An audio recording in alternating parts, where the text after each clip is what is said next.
আসসালামু আলাইকুম রহমতুল্লাহি ওয়া বারাকাতুহু। একজন ভাই প্রশ্ন করেছেন, কুরবানির পশু কুরবানি করার সময় আল্লাহ তাআলার নামের সাথে অন্য কারো নাম, যেমন মুহাম্মাদুর রাসূলুল্লাহ সাল্লাল্লাহু আলাইহি সাল্লামের নাম অথবা বড় পীর আব্দুল কাদের জিলানীর নাম, বিভিন্ন অলিয়া গৌস কুতুবের নাম আল্লাহ তাআলার নামের সাথে যুক্ত করে কুরবানির সময় বলা যাবে কিনা? ধন্যবাদ ভাইকেও সুন্দর প্রশ্ন করার জন্য। এই প্রশ্নের জবাবে বলবো,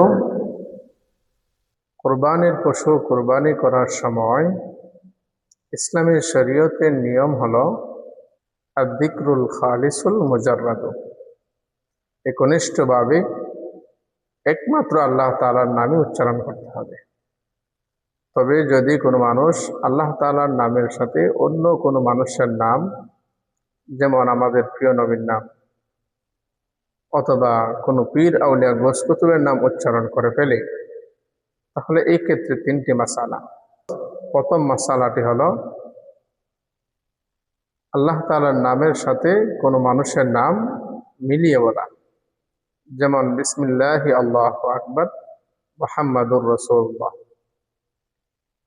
যদি কোনো ব্যক্তি এই রকম বলে তাহলেও কুরবানি বৈধ হবে না, কারণ আল্লাহর নামের সাথে গায়রুল্লাহকে পাওয়া যাওয়ার কারণে। দুই নম্বর মাসালাটি হলো আল্লাহ তাআলার নামের সাথে অন্য কোনো মানুষের নাম সংযোজক করে বলা, যেমন বিসমিল্লাহি আল্লাহু আকবার এবং মুহাম্মাদুর রাসূলুল্লাহ। এই ক্ষেত্রে ইসলামী শরীয়তের বিধান হলো কুরবানির পশুটি হারাম হয়ে যাবে, কারণ আল্লাহ তাআলার নামের সাথে গায়রুল্লাহকে পাওয়া যাওয়ার কারণে। তিন নম্বর মাসালাটি হলো আল্লাহ তাআলার নামকে পৃথকভাবে উচ্চারণ করা, যেমন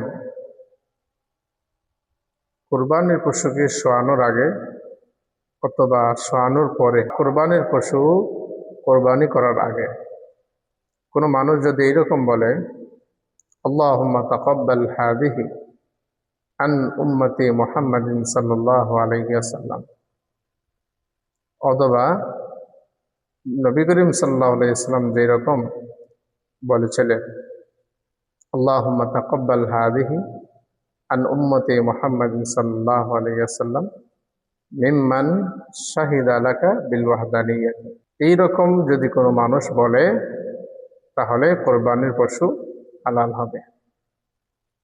অন্যথায় আল্লাহ তাআলার নামের সাথে কোনো মানুষ মিলিয়ে বলার কারণে অথবা সংযোজক করে বলার কারণে কোরবানির পশুটি হালাল হবে না।